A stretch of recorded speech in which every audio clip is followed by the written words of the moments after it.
Man, I believe I could fly. I want to sing that song right now. When getting it started, did you do research on single mothers on education to see anyone else that was doing it prior to avoid the pitfalls? If so, if not, rather, if you did it without the research and you did it on your own, were there like hardships that you had to overcome that you want to talk about? No, I didn't do any research per se to see if there were other organizations that specifically help single mothers.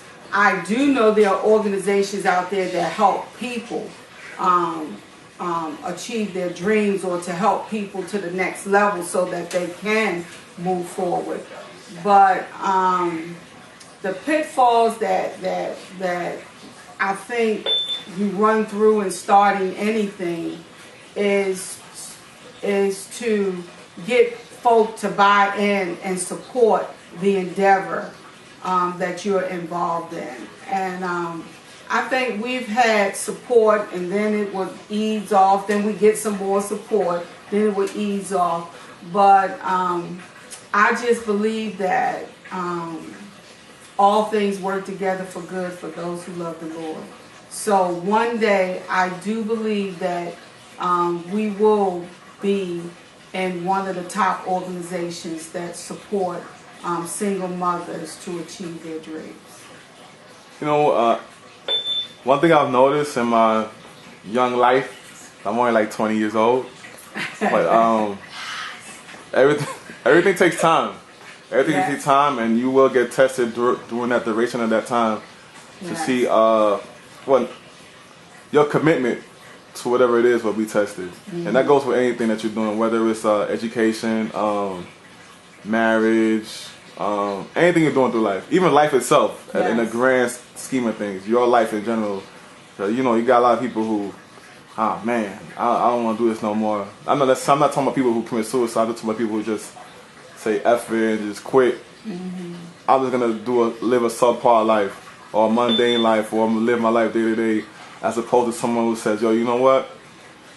I want to do the most I can in this particular day to gain as many experiences as I can. And the next day, do the same thing all over again to gain new experiences within that day.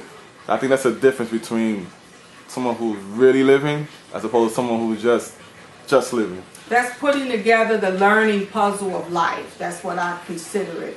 Because it's about putting pieces together to create the bigger picture of what life is all about. And sometimes the road is easy and sometimes it's not. I read this book by Dr. Millicent, and it's entitled Don't Die in the Winter.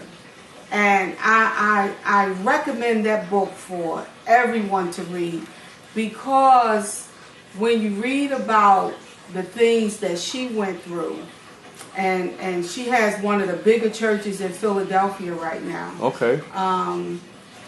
It was like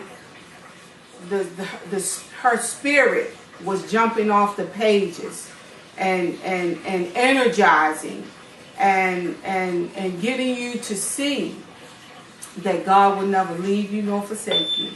And that when you are going through those seasons, it's for a reason. You have a season of pruning. You have a season where you just have to commune with God. You have a season where after that pruning, you have been given the strength to go out and do. And then you have a season where you see what you have done, the fruit of what you have done. So when you go through those seasons, just know that God will never leave you, and that you just need to just push on, and all will be well. All will be well. Let me ask you another question here. Where do you see this scholarship fund in 5 years? I see it continuing. I see it moving forward. How far down, I don't know. But I just know that it's just moving forward. And I will continue to see it as moving forward. Yeah, I have a something I want to. It's a question, or something that kind of bothered me. When I was in February, I went to Orlando for the All-Star weekend, and you know, I'm a young male. You know, I love women, so I went there with some expectations. But when I got there, I didn't like what I seen because there was a lot of women, in particular black women, who were selling themselves to whoever was willing to buy, and it kind of put a bad taste in my mouth because I look at, you know, when I see a black woman, I always got to think about my grandmother, I got to think about my mother. I grew up with 3 sisters, I think about my sisters. So to see them degrade themselves in that manner and people indulging in that, adding on to it, and I looked at some of them, like I went to the motel they were at, just to, you know, observational learning, just to see what's going on here. I mean, I've been down something before and I know what goes on, but to see it at this point in this 2012, the way it was going on, it was just like a culture shock, if you will. And I looked at some of their faces and they were not happy. And I know in that particular field, they're actually being told what to do. They're not actually doing it out their own free will. So, would you consider helping battered women, whether it's mentally or emotionally or physically? I don't think necessarily that they have particular education to escape that lifestyle. I think some of them are just stuck there to the point where, all right, let's say the pimps, for lack of a better word, gets them while they're young. And gets them to drop out of school, they run away from home, whatever the case may be, and the road to in their future is pretty much destroyed if they don't get off of that road. So education is key for everybody. So again, do you think that would be a target, that particular kind of person that you would target in the future? Oh, absolutely. It could be targeted now. It could be an offshoot, although this organization is for single mothers, and a lot of the women you're just describing are mothers. Yep. So yes, to your question, yes, we can reach out and help the women who you describe, but when you're feeding the flesh and not the spirit, that's what you get. And there must be a balance. And if you want to rise above, as the scale goes up, this goes down. So you have to feed yourself, not only physically, but you got to feed yourself emotionally, and you got to feed yourself spiritually. So it is my conclusion that and there will be some who disagree with me, that the right food is not being intaken, or enough of the right food is not being eaten. And so, and until you take care of that problem, because as a teacher, I look at when my kids come in, I can see whether or not they're prepared to learn. If they haven't eaten, it's a lost cause for me to try to teach them anything. So I always have my closet with food and fruits for them to eat in the morning. I don't have it loaded with a lot of sugar. I have more nutritional things for them to eat so that we can begin our day.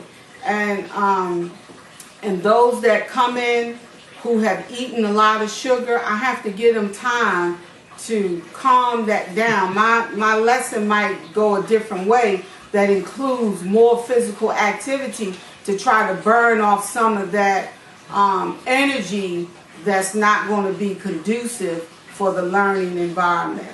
So I have to look at what I'm dealing with. The same way with the organization. If a woman comes to us and she needs help, then we're going to do all we can to help her. All right, it's going to be the final question.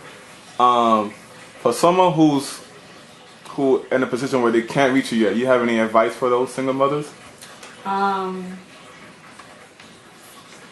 The advice that I have for them is to trust in God and research organizations that might be in their area if they can't reach us. Yes. That can offer them help, because I don't feel that because I have an organization that you need to just focus on my organization. If there's some other organizations out there that's able to help you, then go to them.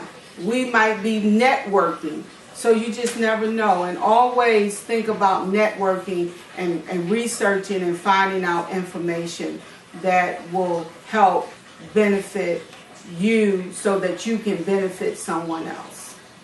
Everyday Peoples, Gloria Foster Williams. And you want to see the scholarship fund? You want to say it?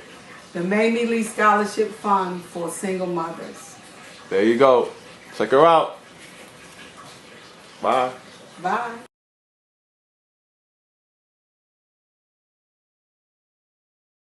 What if I am living my purpose? How much different would your life be? What if you are living your dreams? What if you are earning the income that you desire? What if you are living a life full of peace and happiness and joy?